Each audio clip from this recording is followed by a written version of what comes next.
Assalamualaikum warahmatullahi wabarakatuh. Baiklah, pada video kali ini di mana saya akan membuat materi, di mana di sini materi ini berkaitan dengan manajemen tugas manajemen dan supervisi BK. Nah, terlebih dahulu saya akan memperkenalkan diri saya. Nama saya Fitra Ramadhania, dengan NIM 1944042030. Program studi bimbingan dan konseling jurusan Psikologi Pendidikan dan Bimbingan, Fakultas Ilmu Pendidikan Universitas Negeri Makassar.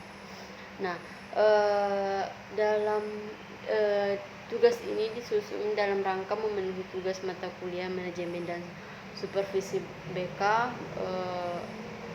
program studi bimbingan dan konseling semester genap 6. Mungkin cukup sekian perkenalan dari diri saya. Di sini saya akan lanjut saja pada materi. Nah, di sini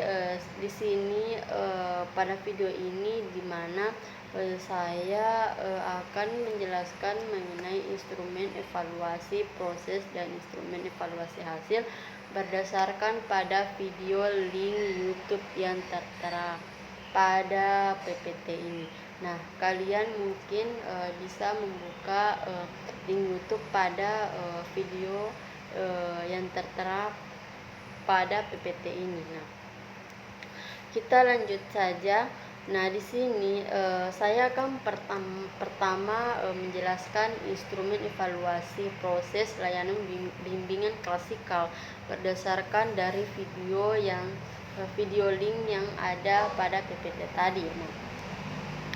Nah, di sini saya sudah punya instrumen prosesnya.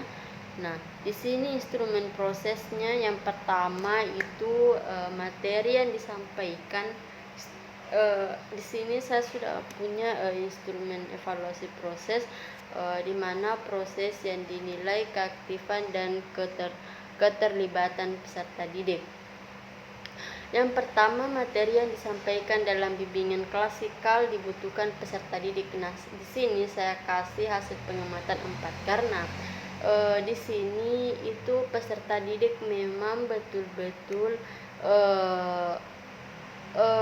membutuhkan layanan mengenai emosi, apalagi pada usia SMP berdasarkan video tadi yang dimana di sini siswa belajar untuk mengontrol emosinya. Nah, lanjut, peserta didik aktif bertanya atau menjawab materi yang dipertanyakan selama layanan bimbingan klasikal. Di sini saya kasih 4 poin. Karena saya lihat dari video tersebut tidak semua siswanya benar-benar aktif, tapi mungkin yang aktifnya itu cuman 80% lah. Yang sebagiannya itu mungkin dia cuman tertawa dan tidak ada kayak dia betul-betul memikirkan temannya untuk dimajukan ke depan. Nah, selanjutnya peserta didik tertarik dengan media yang digunakan. Nah, di sini saya kasih poin 4 karena di mana di sini medianya membuat adik-adik di sini memang betul-betul tertarik karena medianya di sini di mana dia menggunakan lampu kuning, lampu merah dan lampu hijau. Di mana lampu merah ini itu pertanda bahwa adik-adik harus betul-betul mengontrol emosinya, harus menahan emosinya. Terus lampu hijau di mana adik-adik itu mengungkapkan perasaannya, mengungkapkan pendapatnya berdasarkan apa yang tadi dikatakan oleh temannya, tapi tidak dengan menyakiti perasaan temannya yang telah tadi mencemooh dia. Selanjutnya lampu kuning di mana dia minta maaf dengan temannya dan mengungkapkan alasan mengapa dia seperti itu, mengapa dia melakukan itu. Nah, selanjutnya peserta didik menunjukkan kerjasama selama proses layanan bimbingan dan konseling. Nah, di sini saya kasih 3 poin. Nah, karena saya rasa kerjasamanya dalam waktu di atas itu masih kurang, karena saya lihat dari masih ada yang kaku-kaku, masih ada kayak malu-malu, masih ada kayak gimana ya, yang jelasnya saya cuma kasih poin 3. Mungkin kalian bisa lihat dan nonton pada video tersebut. Nah, selanjutnya, peserta didik senang mengikuti kegiatan bimbingan klasikal yang diberikan. Saya rasa poin 5 dan poin 3 itu tidak jauh berbeda ya. Yang dimana di sini dia tertarik dan dia senang. Bagi saya mungkin dia senang-senang, tapi mungkin sebagian saja yang senang, karena saya lihat juga keaktifannya memang cuma sebagian, dan kurangnya mengangkat tangan, yang lain cuma ketawa, ya oke lah kalau misal dia tapi dia betul-betul memperhatikan. Selanjutnya, kegiatan bimbingan klasikal memberikan manfaat bagi peserta didik. Nah, saya kasih poin ini 4 karena saya lihat pada video ini tuh kegiatan bimbingan klasikal yang diberikan itu memang sangat bermanfaat, karena apalagi pada usia SMP seperti itu, dia betul-betul harus tahu bagaimana dia mengontrol emosinya, bagaimana dia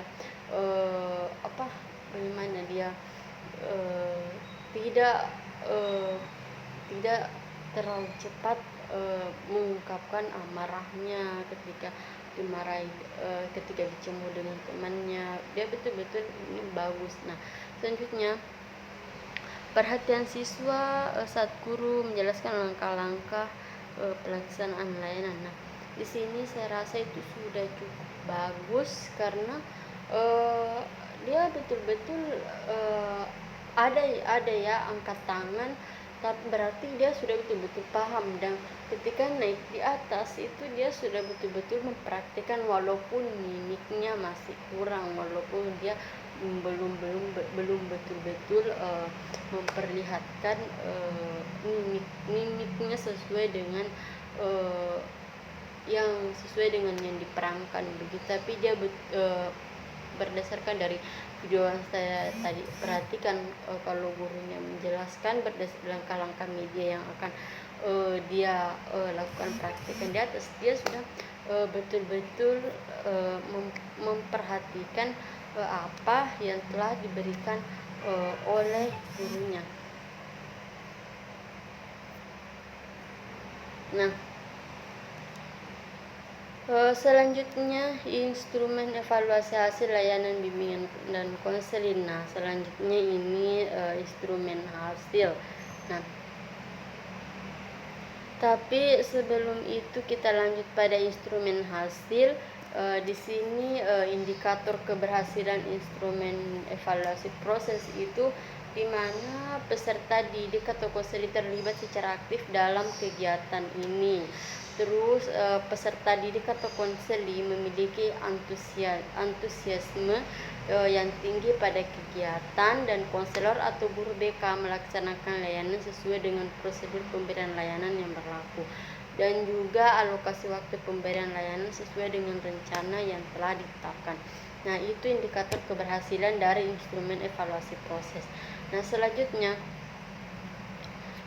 selanjutnya itu instrumen hasil. Nah, di sini instrumen evaluasi hasil itu yang pertama pemahaman diri, sikap dan perilaku.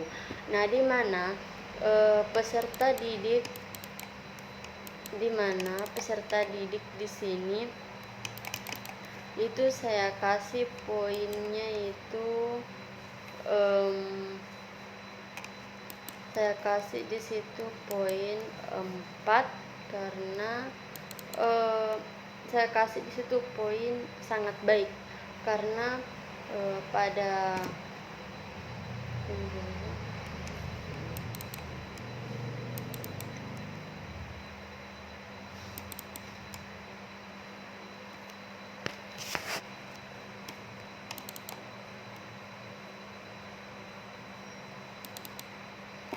saya kasih di situ poin sangat baik, karena peserta didik atau konseling di situ memiliki pengetahuan dan pemahaman diri sesuai dengan layanan yang telah diberikan. Juga peserta didik atau konseling mengalami perubahan sikap sesuai dengan layanan yang telah diberikan.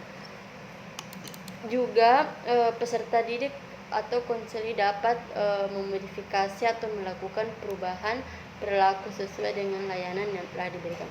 Nah, selanjutnya perasaan positif. Pada bagian kedua itu perasaan positif. Nah, di mana di sini saya kasih poin sangat baik karena peserta didik atau konseli memang merasa yakin atas kinerja konselor atau guru BK dalam melaksanakan layanannya. Juga peserta didik atau konseli merasa yakin atas potensi yang dimilikinya. Juga peserta didik atau konseli termotivasi untuk mengembangkan potensi secara optimal. Selanjutnya yang ketiga yaitu rencana kegiatan akan dilaksanakan pasca layanan. Saya rasa soal rencana kegiatan di sini peserta didik atau konseli itu memiliki berbagai alternatif upaya pengembangan atau pengentasan masalah, dan peserta didik atau konseli memutuskan upaya pengembangan atau pengentasan masalah yang akan dilakukan. Juga peserta didik atau konseli memiliki rencana kegiatan yang dilakukan sebagai upaya pengembangan dan pengentasan masalah. Nah, selanjutnya yang keempat yaitu pencapaian standar pengembangan dan kompetensi kemandirian peserta didik. Nah, di sini saya kasih poin 3 karena peserta didik atau konseli dapat mencapai tujuan pengembangan kemandirian dalam aspek pribadi.